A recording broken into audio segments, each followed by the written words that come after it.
Hello everyone, welcome back to my YouTube channel, and today I'm going to be discussing the new Newcastle takeover of the new owners, man. And what a shock, because obviously in the last few years or so, it was looking like they were going to take over, it looked like the Arabians were going to do it, but Mike Ashley didn't want to sell out because obviously he valued the club at much more than 300 million, which he just sold the club for.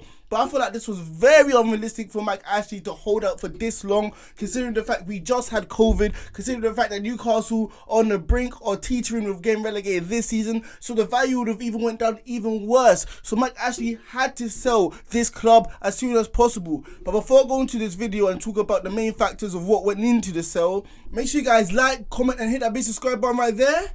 And make sure you guys in the comment section give me your own thoughts of what this means for the rest of the league, this new Newcastle takeover. So in terms of the ins and outs of this deal, the PRF have become the majority owner of Newcastle, owning 80% of the club. So obviously owning the majority of the club, doing what they wish with it. But in terms of the actual club itself, they have ended Mike Ashley's 14-year reign as the owner of Newcastle FC for the last 14 years, abysmal years, and the PRF have bought the club for around £300 million, which, like I said earlier, Mike Ashley was kind of resisting literally selling the club for, because he thought obviously it's the Premier League and Newcastle a massive club with rich history, that he could get the club for a much more higher price. But obviously, like I said earlier, COVID, where Newcastle are, where they were projected with Mike Ashley, I don't think they were ever going to get a better deal.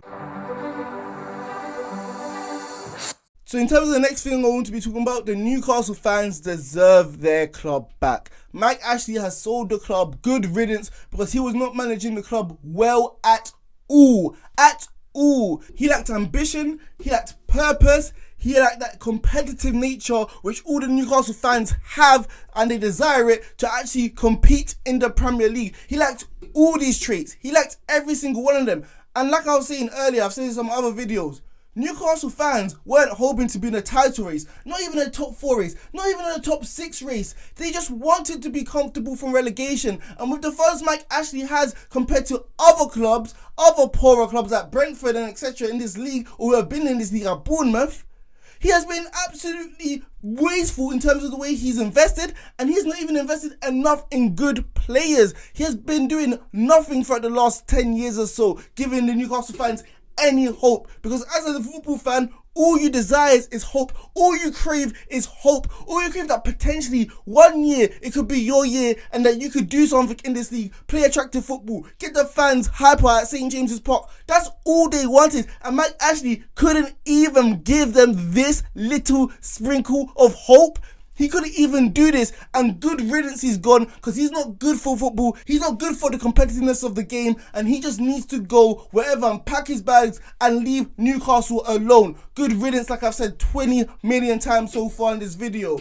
He was so out of touch in the club. He was so out of touch 7-8 years ago when the Newcastle fans pleaded for him to sack Alan Pardew. What does he do? He gives Alan Pardew a 7-year deal and says to the Newcastle fans, suck on that, I'm going to do it my way, and if we're successful, it's because of me, not because of you. When you had an ex-manager of Sunderland, Steve Bruce, available, and the Newcastle fans were happy, content that finally we have a world-class manager in Rafa Benitez at the helm, you let him go and bring in Steve Bruce, one of the most hated men in Newcastle, because he managed your rival club. What were you thinking? It makes no sense whatsoever.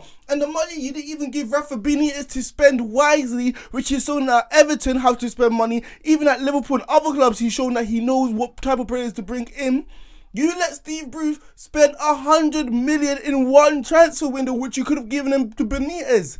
It makes no sense, and thank God Newcastle are riddled from this horrible curse and they can start again and maybe be great like they were in the 90s, where they were actually competing for a Premier League. But not only this is a good thing for Newcastle in terms of them getting bought out, because now they might be competitive with the new owners who have a lot of money, billions, hundreds of billions, which PSG and Man City don't even have. It's a good business proposition for the owners, PRF, who just bought Newcastle.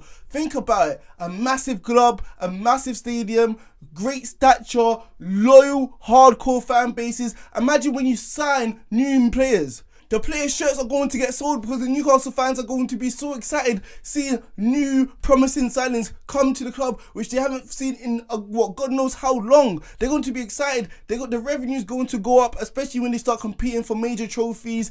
Fans are going to fill out St James's Park, which he pretty is filled out already, even with the dire form. So Newcastle is a great proposition for the new owners to literally invest their money in, because Newcastle have a great opportunity to actually break into a top 6 in the next 5 or 6 years or so if they get this investment correct. If they don't rush the process, if they see it as a long-term project, this can go very successful, and potentially they can be the next Manchester City, which you have seen in the last 15 years or so, where they have been lifting a lot of trophies. But yeah, it's not going to be like Man City, because Newcastle actually have heritage, they actually have history, they actually have class in the past, in the last 50, 60 years or so. So yeah, Newcastle are a great proposition, a team filled with great history, great fans. It's a great investment, and the aura, the feel around the club is going to be back again. It's going to feel like Newcastle's actually united once again, and it's been a long time since we felt that.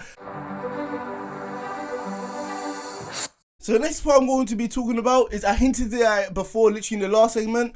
It's a long-term project, Newcastle fans. Hold your horses. Don't be spending hundreds of millions of pounds on long-term contracts with aging players like Gareth Bale in the January transfer window, and literally make them hard to get off your wage bill in the next year or two, because we know players like Gareth Bale love sitting on the bench and playing golf and collecting his paycheck. Don't do stupid stuff like that. Be patient. Make sure you see for the next 2 or 3 years or so long-term players who can actually be helpful in terms of competing for good trophies. Instead of blowing the bag and being reckless, be patient. You still need a good foundation. You still need a good structure at the club who know what they're doing in terms of investing the money wisely in good, young, promising players who can probably give the club sustained success for the next 5 or 6 years or so. Be smart. Be shrewd. Be calculated. Don't be spending your money on ridiculous players just because they're the flashy name who aren't going to benefit your team. We've seen it in the past with other teams like Tottenham. When they saw Gareth Bale, the first time they had money to spend, they literally spent it on 5 or 6 players in one transfer window. And how many of them were successful? Maybe only Eriksen and Lamela. Even Lamela is a bit iffy. You had Soldado, you had Chadley, you had Paulinho, you had so many other players who didn't even mesh well. And that's another thing. You can sign all these superstars, but it doesn't mean they're going to mesh well. It doesn't mean they're going to be competitive and help you win trophies. We've seen it with PSG and Man City. They still haven't won the Champions League. It truly shows that it's a true team effort. You can't just buy your way to success right at the top. You still need chemistry. You still need a smart manager to literally gel the players in and make them a very good side. So Newcastle, hold your horses. It's still a long-term project. We've seen it in the past, like I said, with Man City as well. The initial stage when Vincent Company was there with players like Stephen Ireland, Robinho, Robert Santa Cruz, when they spent money all over the place with Mark Hughes. They didn't get anywhere with it. They weren't winning trophies until another manager, Mancini, came in, who was experienced, who knew how to win stuff, who had a good track record, who brought in smarter players who are going to benefit the team right away. Players like Yaya Toure, players like Aguero, maybe even Zabaleta. He brought great players who are going to give that side sustained success over the next decade or so. So Newcastle, be patient, keep the money in your pocket, and have a long-term plan of how to bolster your squad, maybe even build around Saint Maximan and continue the success you may have. The last element I want to be talking about is what is going to have an impact on the big 6 sides. And everything is starting to add up, doesn't it? Like, we knew 3 or 4 years ago, the big 6 didn't even want Newcastle to be sold to a rival. Obviously, the Saudi Arabian people who have a lot of money, who can compete financially for the top players, which we're probably going to be seeing for the next 5 or 6 years. That's why they even tried to make a Super League, didn't they? They tried to disregard the Premier League, go and make their own private league, make sure, like, obviously, there's no way of them being relegated, so they always get the funds, they always get the revenue, playing the big other European sides without even have to compete with them, because even if they finish 15th or 16th, they're still in the league. That's why they did it. But now they have to be scared, they have to be worried. Newcastle's going to step up and they're going to be able to compete with them for the next foreseeable future or so. The big 6 sides, especially Arsenal, Tottenham, who are not used to investing like Man United and Chelsea and Man City year in, year out, they're going to have to step up their game because this is worrying for them. Teams like West Ham and Leicester already challenged them, got themselves into European spots, unlike the other two sides I just mentioned. So imagine Newcastle, who are going to probably be the new Man City. What are they going to do financially competing with them? Arsenal and Tottenham are going to have to step up the game, or they're not going to get the revenue, they're not going to get the money or the bonuses they get from the Champions League or Europa League like the other sides I just mentioned. They're going to have to step up the game, otherwise they're going to be left behind. And to be honest, they've already been left behind if you're looking at the other team's successes in the last few years or so. What have Arsenal and Tottenham been doing in the Premier League for the last few years? They haven't been doing anything relatively. So they're going to have to step up their game, probably invest more money in the club, or the owners are going to have to look at selling their club because they might be left in football wilderness for the next 3 or 4 years or so with the teams actually competing at the top.